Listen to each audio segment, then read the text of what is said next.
Vamos a ir abriendo nuestras Biblias en el capítulo número 4 del libro de Ruth. El título del sermón se llama Una redención providencial. Y hermanos, Dios mediante, en el día de hoy estaremos terminando con este libro.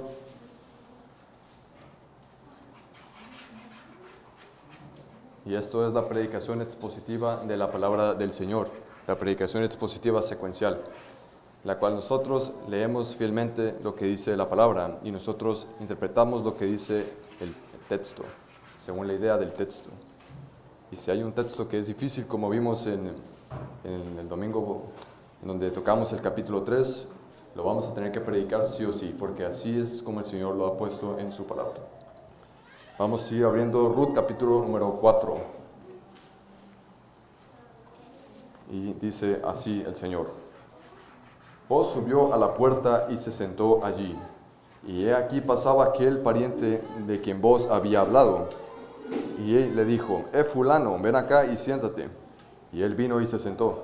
Entonces él tomó a 10 varones de los ancianos de la ciudad y dijo: sentaos aquí. Y ellos se sentaron. Y luego dijo al pariente Noemí, que he vuelto del campo de Moab, vende una parte de las tierras que tuvo nuestro hermano Elimelec. Y yo decidí hacértelo saber y decirte que compres en presencia de los que están sentados y de los ancianos de mi pueblo, si tú quieres redimir. Redime. Y si no quieres redimir, decláramelo para que yo lo sepa, porque no hay otro que redima sino tú y yo después de ti. Y él respondió: yo redimiré. Entonces replicó Boaz. Él dijo: día que compres las tierras de mano de Noemí, debes tomar también a Ruth, la moabita mujer del difunto, para que restaures el nombre del muerto sobre su posesión. Y respondió el pariente: no puedo redimir para mí, no sea que dañe mi heredad. Redime tú usando de mi derecho, porque yo no podré redimir. Había ya desde hace tiempo esta costumbre en Israel tocante a la redención y al contrato, que para la confirmación de cualquier negocio el uno se quitaba el zapato y lo daba a su compañero, y esto servía de testimonio en Israel. Entonces el pariente dijo a Boaz: tómalo tú, y se quitó el zapato. Y Boaz dijo a los ancianos y a todo el pueblo: vosotros sois testigos hoy de que he adquirido de mano de Noemí todo lo que fue de Elimelec y todo lo que fue de Quelión y de Malón, y que también tomo por mi mujer a Ruth la moabita, mujer de Malón, para restaurar el nombre del difunto sobre su heredad, para que el nombre del muerto no se borre de entre sus hermanos y de la puerta de su lugar. Vosotros sois testigos hoy. Y dijeron todos los del pueblo que estaban en la puerta con los ancianos: testigos somos. El Señor haga a la mujer que entra en tu casa como a Raquel y a Lea, las cuales edificaron la casa de Israel. Y tú seas ilustre en Efrata, y seas de renombre en Belén. Y sea tu casa como la casa de Fares, el que Tamar dio a luz a Judá, por la descendencia de que de esa joven te dé el Señor. Boaz pues tomó a Ruth, y ella fue su mujer, y se llegó a ella. Y el Señor le dio que concibiese, diese a luz un hijo. Y el verso 14, y las mujeres decían a Noemí: loado sea el Señor, que hizo que no te faltase hoy pariente cuyo nombre será celebrado en Israel. Verso 15, el cual será restaurador de tu alma y sustentará tu vejez, pues tu nuera que te ama lo ha dado a luz, y ella es de más valor para ti que 7 hijos. Y tomando Noemí el hijo, lo puso en su regazo y fue su aya. Y le dieron nombre las vecinas, diciendo: le ha nacido un hijo a Noemí, y lo llamaron Obed. Este es padre de Isaí, padre de David. Estas son las generaciones de Fares. Fares engendró a Esrón, Esrón engendró a Ram, y Ram engendró a Aminadab. Aminadab engendró a Nazón, y Nazón engendró a Salmón. Salmón engendró a Boaz, y Boaz engendró a Obed. Verso 22. Y Obed engendró a Isaí, e Isaí engendró a David. Amén. Vamos a orar, hermanos. Dios Padre Todopoderoso, Creador de los cielos y de la tierra, digno eres de ser alabado en este día. Aquí nosotros estamos ante tu palabra y te pedimos iluminación para que nosotros podamos ver lo que dice tu palabra y ponerlo en práctica. No solamente ser oidores, sino también hacedores de lo que dice tu escritura. Ayúdanos a tener comprensión y te pedimos lo que dijo el salmista: abre mis ojos y veré las maravillas de tu ley. Nosotros, ayúdanos, Señor, para que nosotros podamos estar concentrados, y ayuda al expositor para que pueda exponer fielmente lo que has dicho. Porque te lo pedimos todo esto para edificación de los santos, y que venga tu reino. En nombre del Señor Jesús. Amén. Hermanos, pueden sentarse.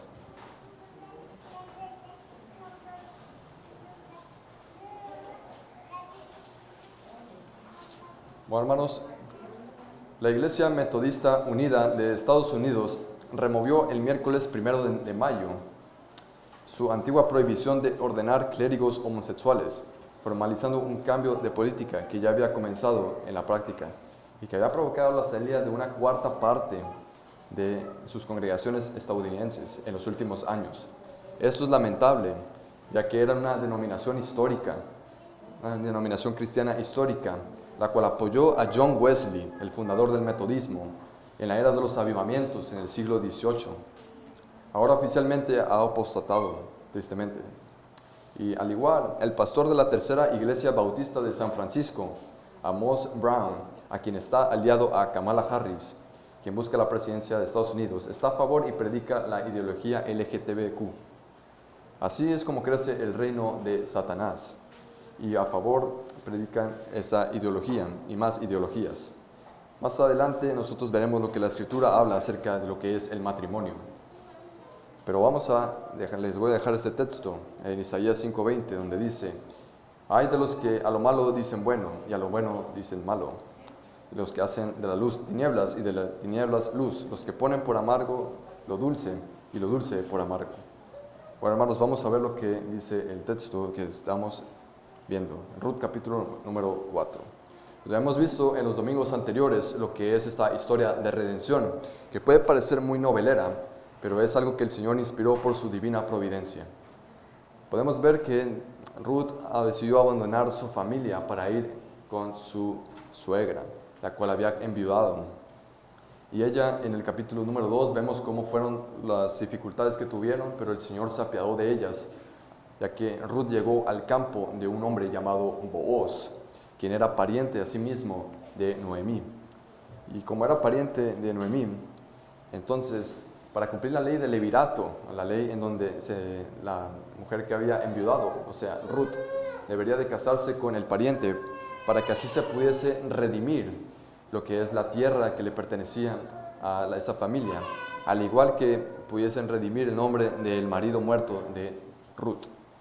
Y bueno, vimos también en el domingo donde hablamos de Ruth capítulo 3, lo que fue la propuesta matrimonial de Ruth hacia Booz, y cómo por la providencia del Señor, usando este evento extraordinario, fue que Ruth pudo concretar entonces lo que es la propuesta matrimonial. Y así fue como Booz se comprometió para redimirlo, solo que había una condición, o había algo que no esperaban, que había un pariente más cercano todavía a la familia de Noemí, más cercano que Booz mismo. Así que aquí, con este contexto, vamos a empezar lo que dice la palabra del Señor. Y dice así, el verso número 17 del capítulo 3, bueno, el verso 18. Entonces Noemí dijo: espérate, hija mía, hasta que sepas cómo se resuelve el asunto hoy, porque aquel hombre no descansará hasta que se concluya el asunto hoy. Y sigue nuestro texto.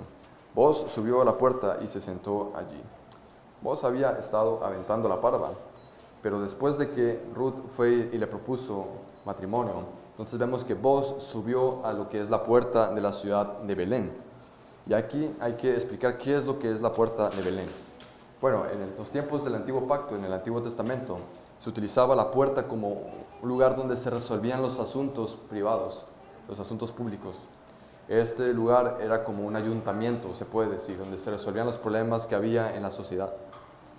Y en la puerta estaban sentados los ancianos, todas aquellas personas que tenían experiencia y que ellos gobernaban, se puede decir, no tanto monárquicamente, sino gobernaban en sentido moral, para moralizar a las personas y que ellas no se apartaran del Dios vivo. Y vemos que Booz acude a estas personas, pero para que sean testigos de lo que va a suceder.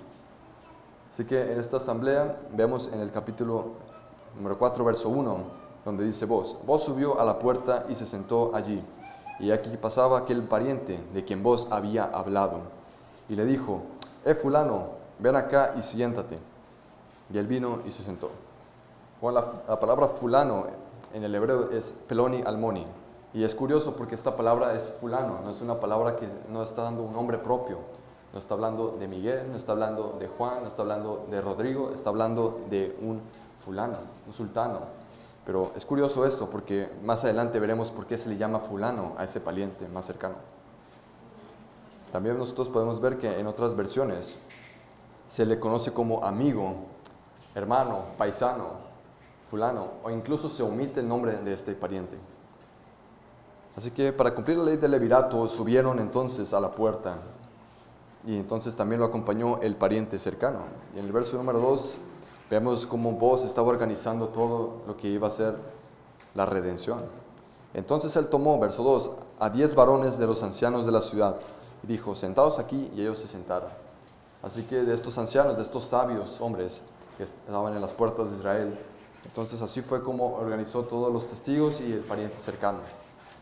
Y vemos más adelante que le dice en el verso número 3, le da una explicación de lo que está pasando.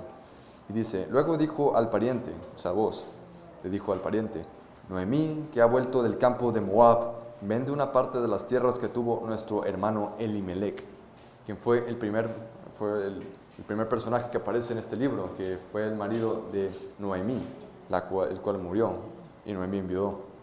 Dice en el verso número 4, hablando de las tierras, y yo decidí hacértelo saber y decirte que la compres en presencia de los que están aquí sentados y de los ancianos de mi pueblo. Si tú quieres redimir, redime, y si no quieres redimir, decláramelo, para que yo lo sepa, porque no hay otro que redima sino tú y yo después de ti. Bueno, hasta ahora parece que todo va en orden, todo estaba yendo acorde a lo que estaba destinado, pero nosotros podemos ver que Boaz trataba de cumplir lo que es la ley del jubileo en cuanto a las tierras que dejaron, se puede decir, intestadas. Pero recordemos algo, aquí nosotros podemos ver cómo la ley se estaba llevando a cabo, cómo Boaz estaba buscando cumplir la palabra del Señor. Y en el verso número 5 dice entonces replicó Boaz, el mismo día que compres las tierras de mano de Noemí, debes tomar también a Ruth, la moabita mujer del difunto, para que restaures el nombre del muerto sobre su posesión. Vemos que Boaz le estaba diciendo lo que es en cuanto a la redención al pariente cercano, y el pariente estaba deseoso de aplicar la redención, y él mismo dice, yo voy a redimir esas tierras, yo voy a tomar posesión de aquellas tierras. Pero Boaz en el verso número 5 agrega una condición más en cuanto a la redención. Y dice, el mismo día que compres las tierras de mano de Noemí, debes tomar también a Ruth, la moabita, mujer del difunto, para que restaures el nombre del muerto sobre su posesión. No solamente era redimir las tierras, sino que también para que se cumpla la ley del levirato, se debería de redimir también a Ruth, que fue la mujer del difunto. Así que nosotros podemos ver en este texto, en el verso número 6, dice, y respondió el pariente, no puedo redimir para mí, no sea que dañe mi heredad. Redime tú usando de mi derecho, porque yo no podré redimir. En cuanto el pariente cercano supo que Ruth era una moabita, que no era israelita, entonces ya no quiso tanto las tierras, ya no se le hicieron tan deliciosas. Así que en este momento, él le cede el derecho a Booz. Pero hermanos, podemos ver aquí que esto era parte de lo que era la cultura de Israel, ya que no querían tener nada en comunión con los extranjeros, nada en comunión con los moabitas, ya que eran enemigos de Israel. Así que nosotros podemos ver también que Ruth era una moabita, una mujer de un pueblo extranjero, que podría ser perjudicial para un israelita. Pero Ruth halló gracia primeramente para con el Señor, Dios de Israel. Y con Boaz también cuando él decidió tomarla y redimirla. Es también curioso que al principio Orfa decide acompañar a Noemí, pero cuando ve que las dificultades son muchas, entonces ella decide apartarse e irse otra vez a su tierra, a Moab. Es prácticamente lo mismo que estamos viendo en este capítulo. Aquí vemos un israelita ahora que tiene la oportunidad de redimir tierras y anexarlas para sí mismo, pero también tiene que tomar la mano de Ruth. Entonces al ver que era difícil, entonces él también se echa para atrás Y hermanos, este pasaje podemos ver que el difunto, llamado Peloni Almoni en el hebreo, significa fulano de tal. Así que esto lo podemos ver porque es la negativa de tomar la iniciativa de redimir a Ruth, por lo cual. Y así, hermanos, hay varios en las iglesias, los cuales son como Orfa y también son como este fulano, los cuales solo les interesan los beneficios que pueden sacar de la iglesia, como vimos en la clase, esta clase en la mañana. Solo buscan hurtar, de cierta manera, los bienes que pueden, pero en el fondo no les interesa lo que implica ser redimido. No les interesa lo que es estar en Cristo, no les interesa lo que es el cristianismo, sino lo que pueden obtener del cristianismo. Vemos aquí entonces que les guía otro espíritu, que son sus propios codicia. Y nosotros podemos ver esta cita de Thomas Watson, donde dice: los guía el espíritu de Satanás, por lo que bien pueden decir: Padre nuestro que estás en el infierno. Esta es la clase de personas que se guían por su propio interés, por su propia autonomía. También nosotros vemos a cristianos que tienen dones espirituales, como pudimos ver en la clase que tuvimos en la mañana, pero que los esconden para sí. ¿Recuerdan la parábola de las minas? Aquellos que esconden sus recursos. Pero nosotros también podemos ver de que este tipo de personas hurtan, como vimos en la clase, al Señor Dios. Así que nosotros podemos ver de que en esta costumbre, en el verso número 6, para que en la costumbre que era tocante a la ley del levirato, el pariente cercano que no quiso redimir le cede el derecho a Booz, aquel que sí quiere redimir. Incluso se lo dijo a Ruth en el verso 13 del capítulo anterior. Por lo tanto, aquí podemos ver que en el fondo están poniendo su confianza en un falso redentor, las personas que son como este fulano. Ya que así dice el Señor, por aquellos que se guían por los falsos redentores. En Colosenses 2, del 16 al 23, dice: así son engañados por su carne. Tales cosas tienen a la verdad cierta reputación de sabiduría en oculto. Las personas que practican el misticismo, el ascetismo y el legalismo, que confían en sus propias obras. Tales cosas tienen a la verdad cierta reputación de sabiduría en culto voluntario, en humildad y duro trato al cuerpo, pero no tienen ningún valor alguno en contra de los apetitos de la carne. Por cuanto las obras de la ley, nadie será justificado, y todos nosotros somos como sociedad, y todas nuestras buenas obras y buenas justicias como trapo de inmundicia. Vamos a ver que le cede el derecho, y dice en el verso número 7, había ya desde hace tiempo esta costumbre en Israel, tocante a la redención y al contrato, que para confirmación de cualquier negocio el uno se quitaba el zapato y lo daba a su compañero, y esto servía de testimonio en Israel. Así que desgraciadamente así podemos ver que este difunto, en el verso número 8, dice: entonces el pariente dijo a Booz: tómalo tú, y se quitó el zapato. Esta clase de personas que no tienen compromiso con el Señor y que no quieren tener ningún compromiso ni tener ninguna responsabilidad, son las personas que ocultan sus dones. Y así como el Señor Jesús dice: quitarle pues el talento y dadlo al que tiene 10 talentos, porque lo que tiene le será dado al que tendrá más. Pero nosotros podemos ver en este verso que el pariente que pudo haber redimido tierras, pudo haber tenido también a Ruth como moabita, como su esposa, y también tenía un zapato, pero se quedó sin las tierras, se quedó sin Ruth, la moabita, y se quedó también sin su zapato. Por eso es como el Señor dice aquí: quitarle pues el talento y dadlo al que tiene 10 talentos, porque al que tiene le será dado y tendrá más, pero al que no tiene, aun lo que tiene le será quitado. Como Santiago, el anciano de Jerusalén, dice: el hombre de doble ánimo es inconstante en todos sus caminos. Vamos a pasar a nuestro siguiente punto, hermanos, que es la redención inaugurada.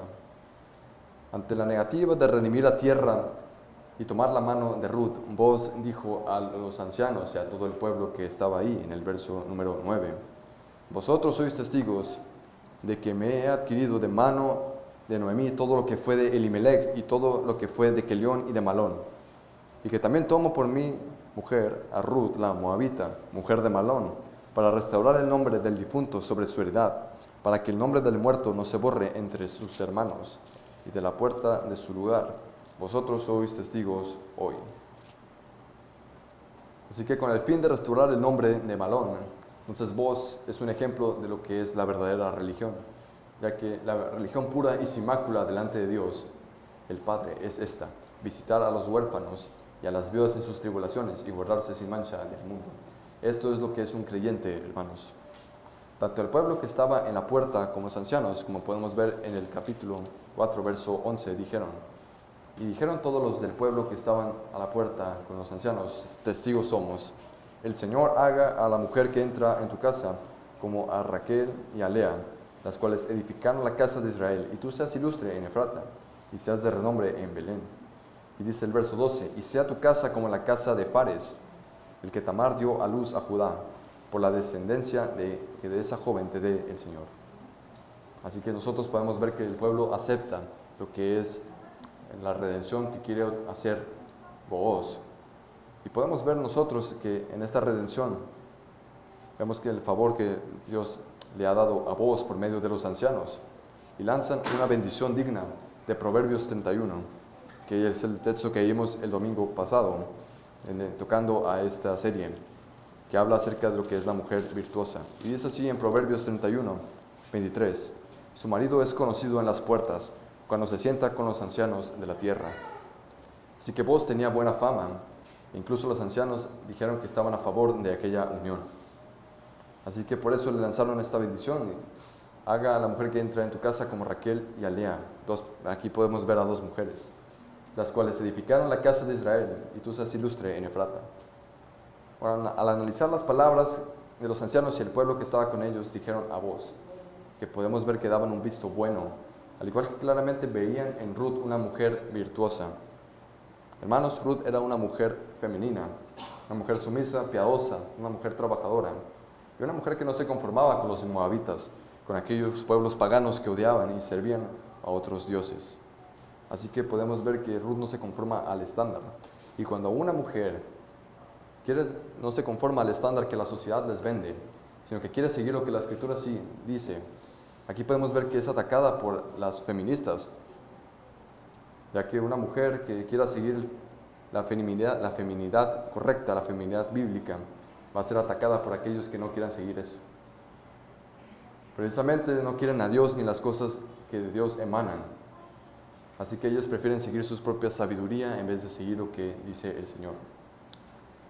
Booz decidió redimir a esta mujer virtuosa, cosa que nosotros debemos observar en la mujer para nosotros, y aconsejarla para nuestros hijos, al igual que buscar consejo de los sabios ancianos, pastores y hermanos. Así que los ancianos del pueblo, para ver lo que dicen estos textos, recapitulan lo que Dios había hecho por medio de la historia de Israel y la redención. Y hay dos paralelismos que hicieron. El primer paralelismo que hicieron fue de esta manera la bendición, comparando a Ruth con Raquel y Lea, las cuales edificaron la casa de Israel. Así que podemos ver nosotros en Génesis 29:31 este tipo de mujeres, las cuales edificaron la casa de Israel. Y dice así en Génesis 29:31: y vio el Señor que Lea era menospreciada y le dio hijos, pero Raquel era estéril. Y vamos a parar ahí. Domingos pasados hemos visto que desde el capítulo número 1, por la rebelión de Elimelech, al querer seguir su propia voluntad, al igual que sus hijos, ellos quebrantaron el pacto del Señor y desencadenaron lo que son las maldiciones del pacto. Y una de esas maldiciones era la esterilidad. Ver cómo el Señor maldecía a las mujeres de estos hombres que seguían sus propios intereses. Como dice en Deuteronomio 28:18, maldito el fruto de tu vientre. Así que las maldiciones que se aplicaron a ellas, podemos ver que el pueblo también la conocía. Y dice en el verso número 13 del capítulo 4 de Ruth: Booz pues tomó a Ruth y ella fue su mujer y se llevó a ella, y el Señor dio que concibiese. Y esa parte, el Señor dio que concibiese, es porque Ruth era estéril, se dice implícitamente en el texto. Pero aquí podemos ver que el pueblo hace un paralelismo con Raquel, que también fue estéril, pero que también con Lea, quien edificó la casa de Israel. Cosa interesante, la cual nosotros podemos estar viendo. Y vemos cómo el Señor, a pesar de la maldición que había, el Señor revirtió la maldición y hizo una bendición. Y vuelve aquí a hacer otro paralelismo, pero ahora con la casa de Fares y Tamar. Así que aquí donde se expresa en el verso número 12, la cual dio luz a Judá por la descendencia que de esa joven te dé el Señor. Así que podemos ver en esta historia de Ruth y Tamar, en este paralelismo. Tamar, si recuerdan bien, en Génesis 38, el verso 29, Tamar era la nuera de Judá, uno que era el patriarca de las 12 tribus de Israel. Y en este texto nosotros podemos ver en Génesis 38, verso número 29, cómo el Señor usó esta historia, esta extraña historia para sus propósitos. Y así dice el Señor en Génesis 38, verso 29, y dice: pero volviendo él a meter a mano, y aquí salió su hermano, y ella dijo: ¿qué brecha te has abierto? Y llamó su nombre Fares. Aquí es donde podemos ver a Fares. Y en esta historia es una historia que puede ser un poco controversial, ya que Tamar era la nuera de Judá, y Judá vio que sus hijos empezaban a morir uno con uno, y se aplicaba una ley de levirato antes de que fuera escrita, y así se pasaba Tamar de unos hijos de un hermano a otro hermano a otro hermano, hasta que finalmente ya no había otro hermano que tuviese la edad para casarse. Y vemos esta historia que Tamar se viste como una prostituta, y entonces Judá pide servicio por ella, y ella concibió, como vemos en el verso número 15, y en el verso número 24, entonces él quiso quemarla, pero a causa de que encontró el báculo de Judá, entonces no se pudo llevar a cabo. Y entonces aquí podemos ver en el verso 26 de Génesis 38, dice: más justa es ella que yo, por cuanto no le ha dado a Sela, mi hijo, y nunca más la conoció. Y vemos que dio por parte de Judá luz a Fares, quien fue uno de la tribu de Judá, parte del linaje mesiánico, como veremos más adelante. Así que cabe decir que esta serie que estamos viendo nosotros de genealogías va dirigida hacia una genealogía mayor. Y se pueden buscar en Mateo capítulo número 1, verso 3.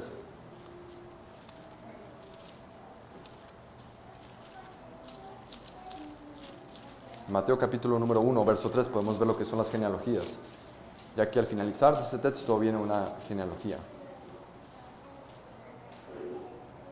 La genealogía que viene al final del texto es como las genealogías de Génesis, donde dice: estas son las generaciones de tal. Y dice así en Mateo capítulo 1, verso número 3: Judá engendró de Tamar a Fares y a Zara.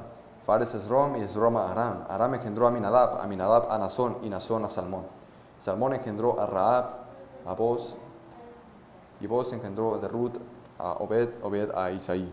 Y hasta ahí vamos a dejar el texto. Vamos a volver a Ruth capítulo número 4. Así que vemos en el verso número 13 que después de las bendiciones que el pueblo le da, en el verso 13, entonces dice: Boz pues tomó a Ruth y ella fue su mujer, y se llegó a ella. Y el Señor le dio que concibiese y diese luz un hijo.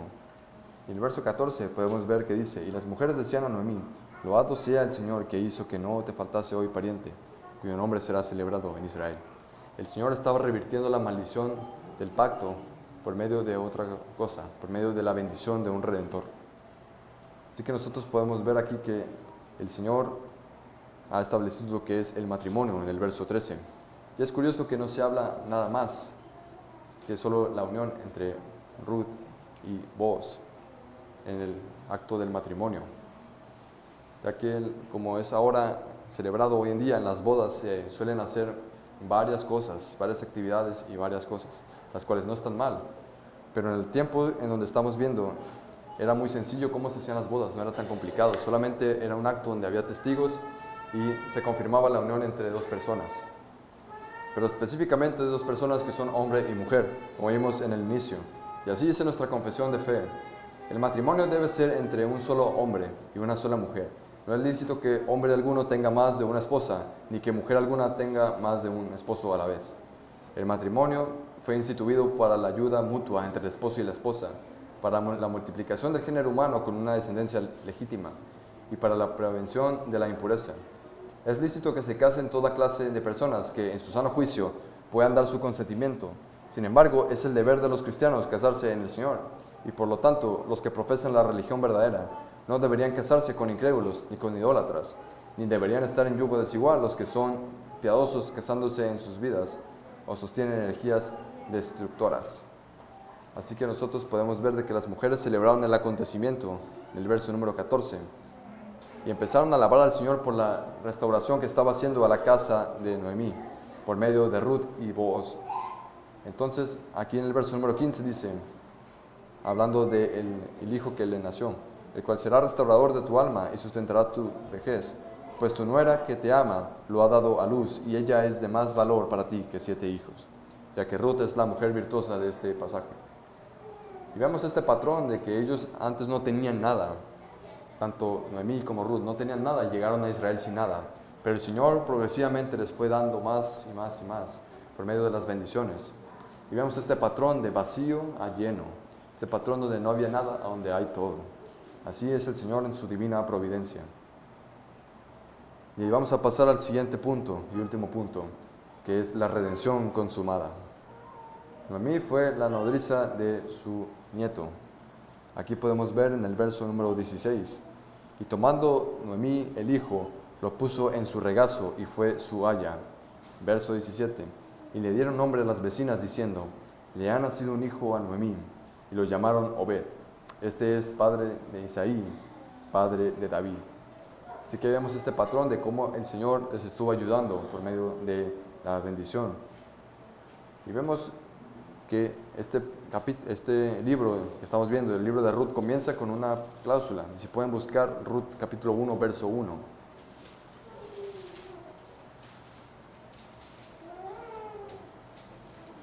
Y dice así, aconteció en los días que gobernaban los jueces que hubo hambre en la tierra. Y vemos que aquí, acontecía en los días que gobernaban los jueces que hubo hambre en la tierra. O sea, donde habían jueces. Y ese tiempo de los jueces es definido y resumido por el último verso del libro de los jueces. Si pueden buscar Jueces 21, verso 25. Está justamente a la parte izquierda de sus Biblias. Y decía, en estos días no había rey en Israel. Cada uno hacía lo que bien le parecía. Aquí podemos ver que hay una necesidad en el pueblo de Israel, ya que no había ningún rey que los gobernara. Y por lo tanto habían actos vergonzosos y actos abominables por parte del pueblo de Israel, por la falta de un rey. Pero el Señor en su divina providencia, como dice nuestra confesión de fe, dice, Dios el buen creador de todas las cosas, en su poder y sabiduría infinito, sostiene y dirige, dispone y gobierna todas las criaturas y cosas, desde la mayor hasta la menor, por su sapientísima y santísima providencia, para el fin para el que fueron creadas, conforme a su previo conocimiento infalible y libre e inmutable, el consejo de su voluntad, para alabanza de la gloria de su sabiduría, poder, justicia, infinita bondad y misericordia. ¿Y qué significa todo esto? Que el Señor estaba obrando a pesar de este tiempo oscuro, a pesar de que era el tiempo más oscuro de la historia de Israel, donde se cometían hechos vergonzosos y actos abominables. El Señor oía las oraciones de su pueblo, que ellos pedían un rey. Aquí podemos ver cómo el Señor estuvo obrando a través de esta historia en su divina providencia, cómo todos estos hechos concuerdan y cómo la palabra del Señor se retroalimenta a sí misma para que pueda cumplir la voluntad de Él, definitivamente. Y vemos aquí que a pesar de esta historia de redención que puede ser novelera, y eso no se los voy a negar, que es muy atractiva para nosotros y nos gusta mucho, pero nosotros también podemos ver de otra parte que el Señor está obrando en su divina providencia para que pueda concretarse el rey que estaba esperando el pueblo de Israel. Y a través de esta historia de redención nosotros podemos ver que al final terminan con una genealogía, pero vamos a ver lo que significa realmente esta genealogía y hacia dónde nos lleva y hacia quién nos lleva, mejor dicho.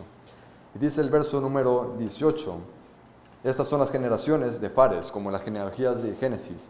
Y dice, Fares engendró a Hezrón, Hezrón engendró a Ram, y Ram engendró a Aminadab, Aminadab engendró a Nazón, y Nazón engendró a Salmón, Salmón engendró a Boz, y Boz engendró a Obed. Podemos ver aquí que Salmón, el padre de Boz, se casó con Rahab, la ramera, pero después de que fue restaurada y rescatada por el pueblo, más bien rescatada al pueblo del Señor por el mismo Señor y Salvador nuestro. Así que nosotros podemos ver aquí cómo el Señor estaba obrando incluso en estos actos que nos parecen insignificantes. Vos sabías lo que era una mujer extranjera, una mujer que no era parte del pueblo de Israel, pero que Él es un buen redentor, como podemos ver. No es porque sea capaz, sino porque el Señor le dio la capacidad. Así que nosotros podemos ver en el verso número 21, que termina aquí. Salmón engendró a Booz y Booz engendró a Obed. Y en el verso 22 de este libro, y el último, dice, Obed engendró a Isaí, e Isaí engendró, ¿a quién, hermanos? A David. Engendró a David. Podemos ver que desde el verso número 25 del capítulo 21 de Jueces, donde dice, en estos días no había rey en Israel. Cada uno hacía lo que bien le parecía, pero al Señor no le parecía eso.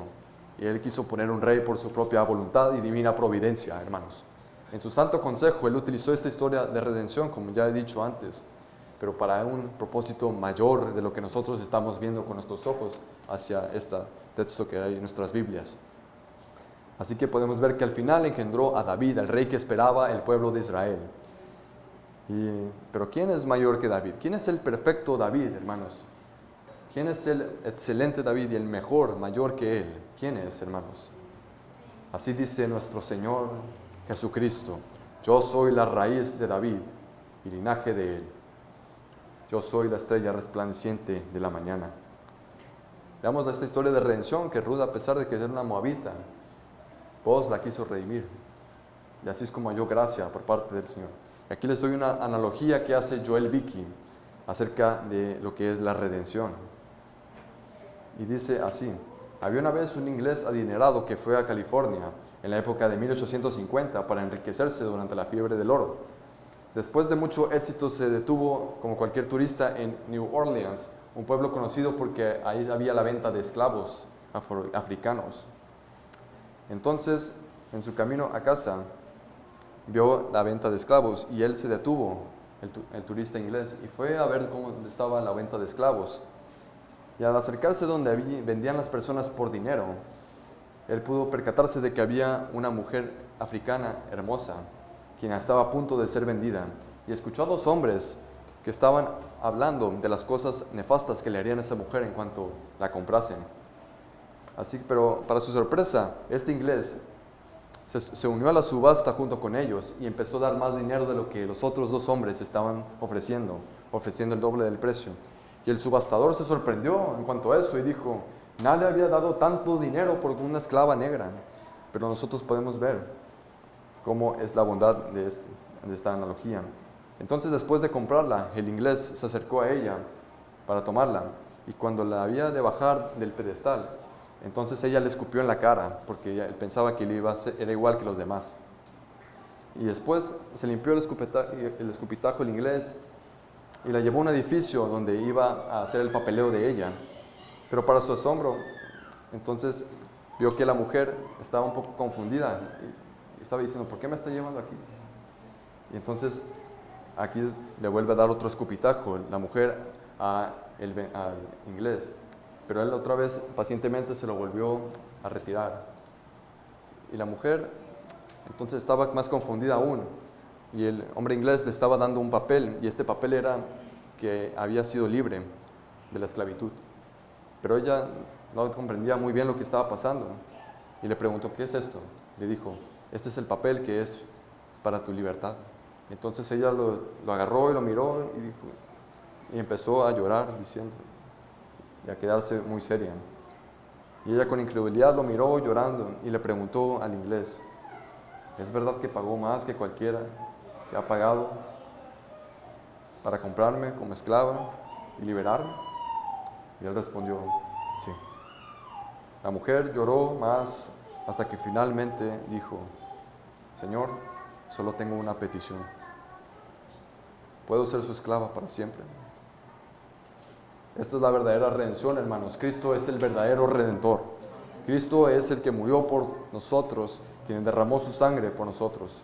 Cristo es el verdadero redentor. Cristo es el verdadero Goel. Cristo es el perfecto Booz y el perfecto David.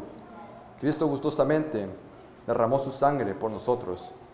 Y es curioso nosotros que podemos ver que así como Booz redimió no solamente a Ruth, sino que también la tierra, el Señor Jesucristo en su muerte y resurrección no solamente nos redimió a nosotros, su pueblo, sino que también redimió a esta tierra que gime en dolores de parto. Y si pueden buscar Romanos capítulo 8. Romanos capítulo 8, verso número 19. ya que Cristo pagó un precio más por nuestra redención. Él derramó su sangre, que derramó su vida. Dice así en Romanos 8, verso 19, porque el anhelo ardiente de la creación es el aguardar la manifestación de los hijos de Dios, porque la creación fue sujeta a vanidad, no por su propia voluntad, sino por causa del que la sujetó en esperanza, porque también la creación misma será libertada de la esclavitud y corrupción a la libertad gloriosa de los hijos de Dios. Porque sabemos que toda la creación gime a una, y a una está con dolores de parto hasta ahora. Y no solo ella, sino que también nosotros mismos, que tenemos las primicias del Espíritu. Nosotros también gemimos dentro de nosotros, esperando la adopción, la redención de nuestro cuerpo. Cristo no solamente redime lo que son nosotros, los redimidos, sino que también va a redimir lo que es la tierra en su manifestación y reino.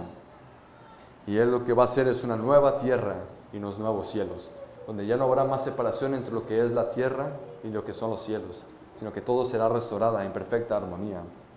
Así que nosotros también podemos ver que Boaz redimió en pacto marital a Ruth para que se pudiese concretar la ley del levirato. Pero Cristo también nos redimió a nosotros, derramando su sangre, la sangre preciosa del nuevo pacto, para que nosotros pudiésemos ser anexados a su pueblo. Y con este pacto inquebrantable nosotros podemos tener perfecta comunión con el Señor Jesucristo, no solamente por este peregrinaje que nos tomará menos de 100 años, sino por toda la eternidad con Él. Cristo es nuestro marido y nuestro perfecto redentor.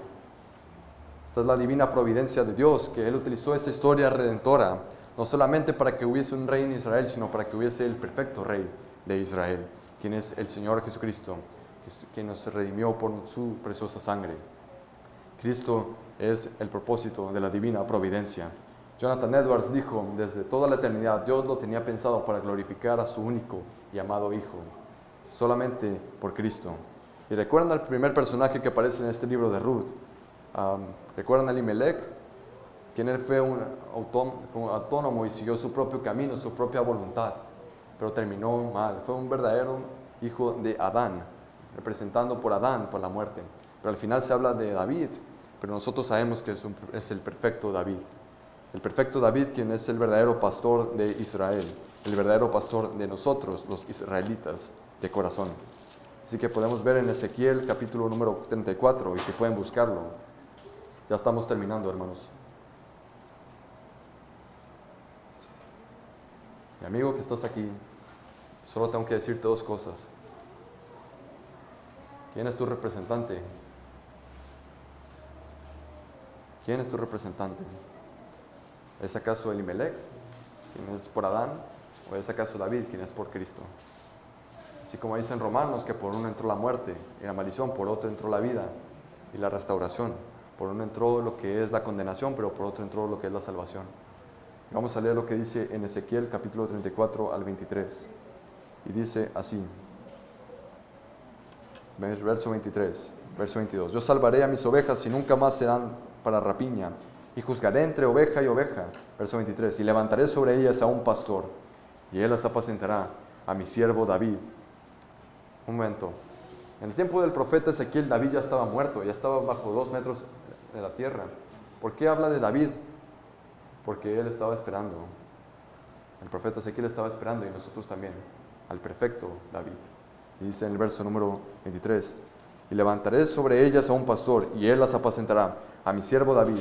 Él las apacentará, y él les será por pastor. Yo, el Señor, les seré por Dios y por siervo, David príncipe en medio de ellos. Yo, el Señor, he hablado. Verso 25, y estableceré con ellos pacto de paz, quitaré de la tierra las fieras, y habitarán en el desierto con seguridad, y dominarán sobre los bosques. Esta es la restauración que Dios estaba haciendo. Y así como dice en Oseas 6:7, mas ellos cual Adán traspasaron el pacto, allí prevaricaron contra mí. Podemos ver en este pasaje, en Ezequiel 24:25, y estableceré con ellos pacto de paz.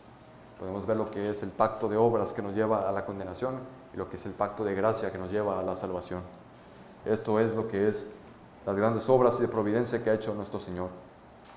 Como dice el Señor en Apocalipsis 22:16, yo, Jesús, he enviado a mi ángel para daros testimonio de estas cosas en las iglesias. Yo soy la raíz y el linaje de David, la estrella resplandeciente de la mañana. Amigo, ¿quién es tu representante? ¿Adán o Cristo? Así que miremos, hermanos, lo que es la divina providencia que nuestro Señor hizo, que tenía el propósito de redimirnos a nosotros. Y usó esta historia no solamente para que se quedara ahí y fuese una bonita novela, sino que también para que nos redimiese a nosotros por medio del linaje de David, quien es el Señor Jesucristo. Honroso sea el matrimonio y el hecho sin mancilla. Recordemos lo que la Escritura dice, que el matrimonio es un pacto entre un hombre y una mujer. Y cualquier cosa que dijesen está en contra de lo que el Señor dice. Y niños que están aquí, me gustaría decirles algo en cuanto al tema del matrimonio. Niños que están aquí, yo sé que van a ir a la escuela y si algún profesor suyo les empieza a decir que el matrimonio puede ser entre hombre, hombre y mujer, les pido que no lo acepten y que vayan con sus padres y le digan lo que les dijeron, ya que eso no es lo que es verdad, porque hay una verdad más grande y es la que nosotros seguimos, quien estableció el matrimonio entre un hombre y una mujer.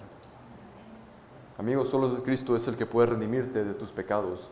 No confíes en tus obras religiosas, sino que ven a Cristo, quien es el verdadero Redentor, el verdadero Goel, Redentor. Tenemos un Rey el cual fue prometido y vino a través de esta historia redentora. Y por último, amigo y hermano, mira a Cristo a través de las narrativas bíblicas, ya que esto es teología bíblica y podemos ver nosotros lo que fue, lo que es y lo que será para nosotros algún día la completa y consumada redención providencial. Oremos. Padre Santo, digno eres de toda alabanza, gloria, majestad. Gracias por orquestar todas las cosas para nuestro bien. Te damos muchas gracias porque todas las cosas obran para bien. Y por medio de esta historia de redención que hemos visto por varios domingos, podemos ver lo que es el verdadero Redentor, el verdadero Goel, quien es nuestro Señor Jesucristo, quien Él murió por nosotros y derramó su sangre para redimirnos, pagando un precio el cual nadie jamás pagó por nosotros, que nos ha dado una nueva vida, que nos ha restaurado y que ha hecho con nosotros una nueva creación. Te damos muchas gracias por el Señor Jesucristo, quien es nuestro Rey. Le adoramos y le bendecimos. Gracias también porque Él está en pacto con nosotros, en un pacto eterno que tú planificaste desde el pacto de redención con Él. Te damos muchas gracias y te pedimos que nos ayudes a ver más a Cristo y a ser más como Él, Señor, en este proceso de santificación y teosis. Te pedimos que nos ayudes, Señor, para que nosotros podamos recordar tu palabra y recordar que tú obras en medio de las dificultades en tu divina providencia. Te damos gracias porque algún día veremos a Cristo. Así como decía Job, también nosotros te decimos, nuestro Señor y Salvador. Así como decía Job cuando estaba en las más profundas tribulaciones. Ayúdanos, Señor, para que nosotros podamos tener el mismo sentir que Él tenía y decir, yo sé que mi Redentor vive y al fin se levantará sobre el polvo, y después de deshecha esta mi piel en mi carne, he de ver a Dios, al cual veré por mí mismo, y en mis ojos lo verán y no otro, aunque mi corazón desfallece dentro de mí. Gracias te damos por nuestro buen Redentor, Jesucristo. En nombre de Él, sí. Amén.